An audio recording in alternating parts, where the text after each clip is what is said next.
Welcome back to another tutorial. Today we're working on a cake topper of Maleficent. I've already filmed many castle tutorials, so you can check those out for the actual cake, but for Maleficent we're starting with a black cone shape, which I'm just threading a kebab stick down the centre and into the cake to secure it. I'm just tapping the body into a rough shape, and I actually left this to set overnight.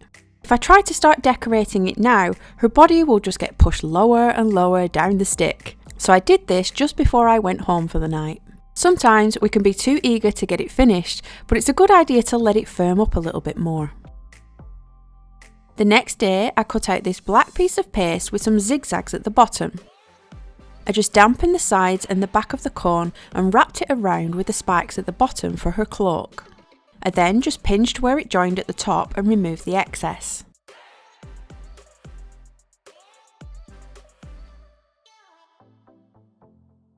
I then cut another piece of black to cover the front of the cone and cut out a little V near the neck.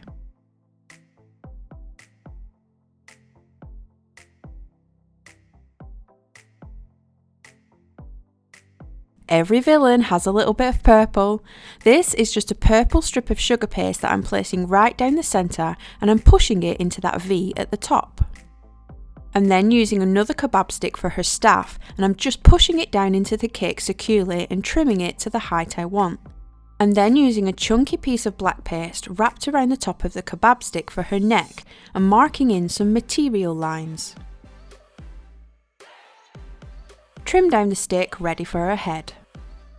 I'm starting with a slightly flattened ball of black, and Maleficent's face is a pale green colour. There are many ways you can create this face, such as making her facial features first and then adding in her black headpiece, but I'm actually starting with the black and marking in the rough shape of the headpiece with that all iconic point at the forehead, and I'm marking in where the face will come down.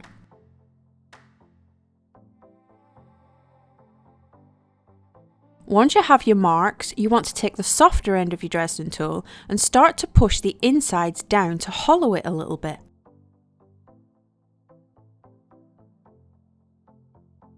I'm then taking some of that green for the face and giving it a helping start by pulling in the points that will sit within my outlines.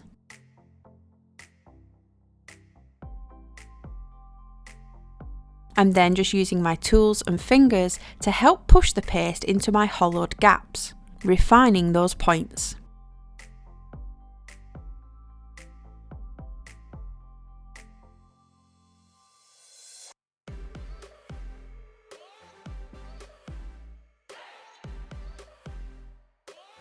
Once your face is in the headpiece, you can pull off any excess towards the base.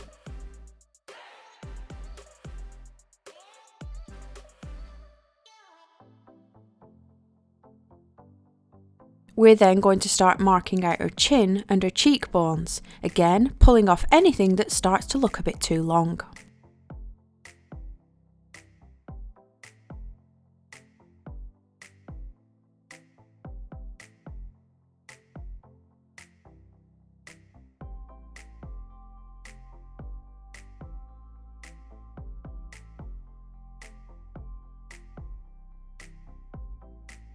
Once we're happy with our basic shape, we're going to push in some little eye sockets, which then creates the bridge of the nose. At the base of this, just push the paste upwards to complete it.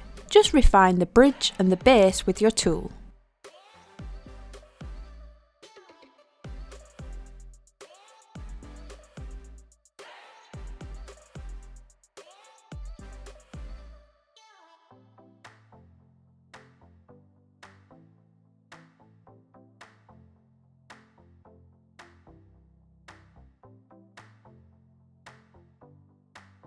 I'm then marking in a short line for her mouth and pushing in a lip underneath with the soft end of your Dresden tool.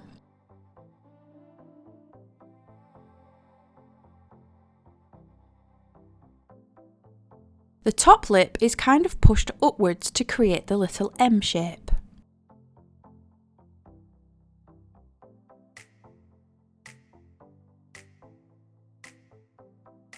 You then want to gently run your finger under the lip to get rid of any harsh tool lines and shape the chin.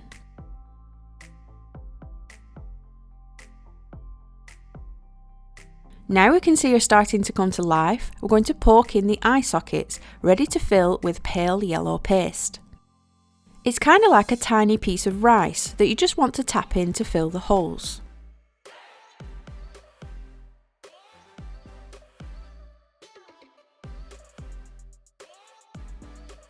Using reference pictures, I could see she had quite prominent cheekbones, so I'm just pressing in at either side to accentuate those. Villains always look menacing, which means they give them tiny little pupils. These are just small pieces of black paste, and then I'm painting on her purple eyeshadow with gel, water and white dust mixed together.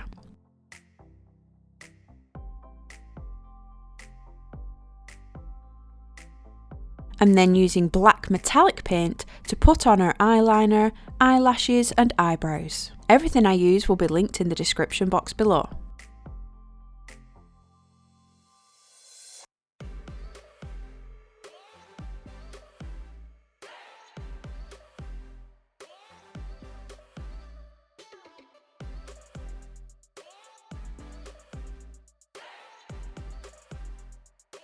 Whilst I had my white dust, I painted in the catch lights, but you can however just use little balls of white paste instead if you prefer. Now that she has her eyes and eyebrows on, I'm going to give her a little smirk before painting on her bright red lipstick, which again is gel colour mixed with water and white powder. As a last detail, I've got some purple shimmery dust, which I'm dusting dry underneath her eyes and beneath her eyebrows.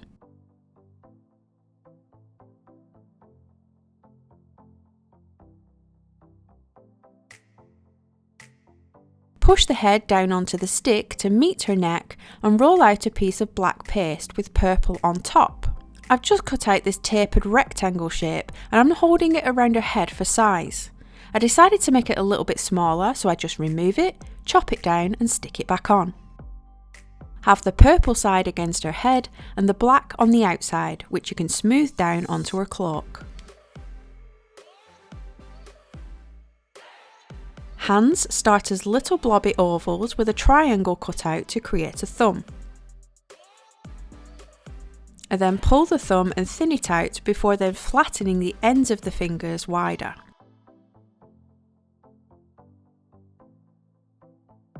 Create 3 cuts for 4 fingers and separate each one, twisting it between your fingers to make them a little longer.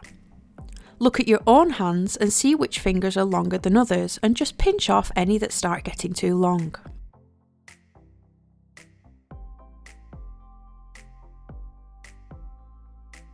Once you're done, push the fingers back together and push your thumb into place before rolling in a wrist to complete the hand.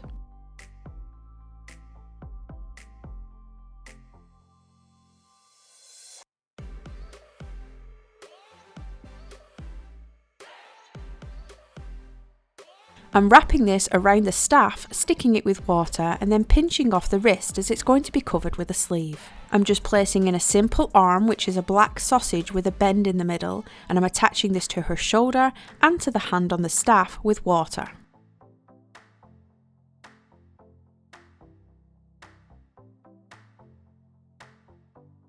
Her other arm also started as a sausage, but we bent it at the top and then I flattened it right out with a rolling pin downwards and cut some spikes from it. This is attached at the other shoulder and wrapped around on the front of her body.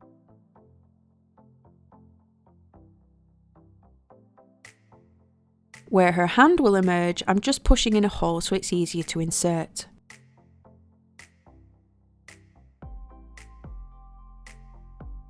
The other hand is made in the same way, but I'm just bending some of the fingers to create a bit of character.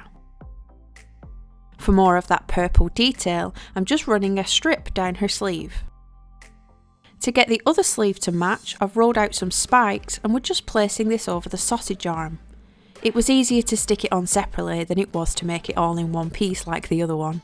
She wouldn't be Maleficent without her horns, so we're just rolling some black into a cone and you want to bend it in and back out at the top for a very gentle backwards S shape.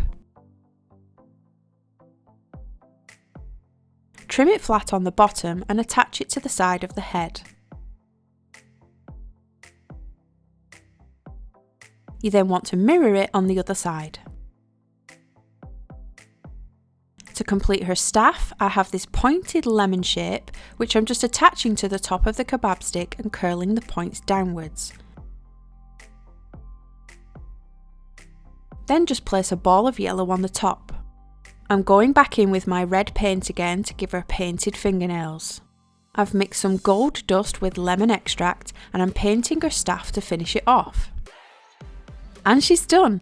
Sometimes it's good to start with a really simple cone shape and just add the costume on around it. It also helps to leave that cone overnight, so as you're adding your bits and pieces, especially your arms and head, you aren't accidentally squashing it further and further down into a teeny tiny Maleficent. Hope you enjoyed this tutorial and found it helpful. Again, if you want to see how the castle was made, I have plenty of them on my channel. Thanks guys, see you next week!